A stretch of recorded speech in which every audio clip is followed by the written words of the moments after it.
કેટલાય લોકોએ આ મહિલાને રોકવાનો પ્રયત્ન કર્યો છતાં પણ આ મહિલા છે તે સમજીને અને અંતે પોતાની જાતને તેમણે આત્મવિલોપનનો પ્રયાસ કરાવીને સળગાવી દેવાનો પ્રયત્ન કર્યો અને આજે આ મહિલાએ દમ તોડ્યો। વૈષ્ણવજન તો તેને કહીએ જે પીડ પરાઈ જાનાને રે। નમસ્કાર, નવજીવન ન્યૂઝ સાથે હું છું અમીષા।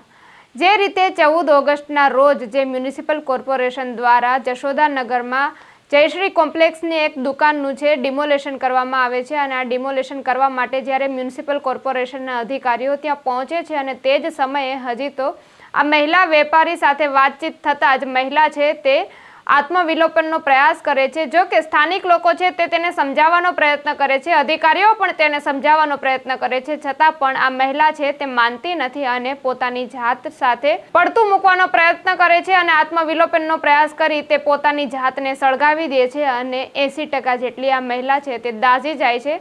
ત્યારબાદ તેને તાત્કાલિક એમ્બ્યુલન્સ ખાતે હોસ્પિટલ ખાતે ખસેડવામાં આવે છે। 14 ઓગસ્ટના રોજ આ મહિલા જે વેપારીના પત્ની નર્મદાબેન છે તેમને મણિનગરની એલજે હોસ્પિટલ ખાતે ખસેડવામાં આવે છે, ત્યાં તેની સારવાર થાય છે અને 14, 15, 16 ને જે આજે તેમનું વહેલી સવારે મોત નીપજે છે।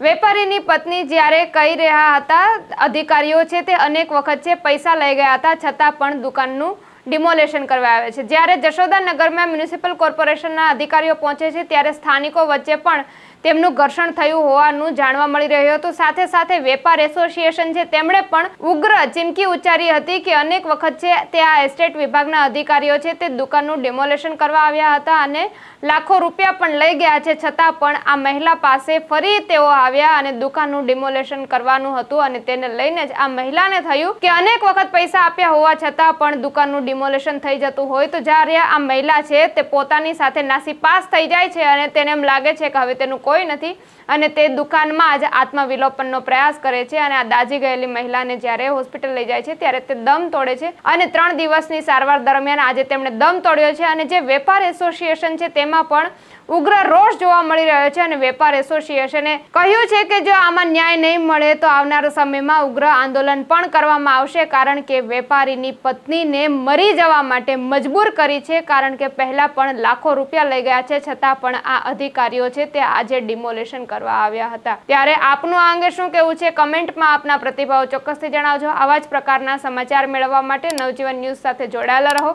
લાઇક, શેર, સબસ્ક્રાઇબ કરવાનું ભૂલતા નહીં। નમસ્કાર। વૈષ્ણવજન તો તેને કહીએ જે પીડ પરાઈ।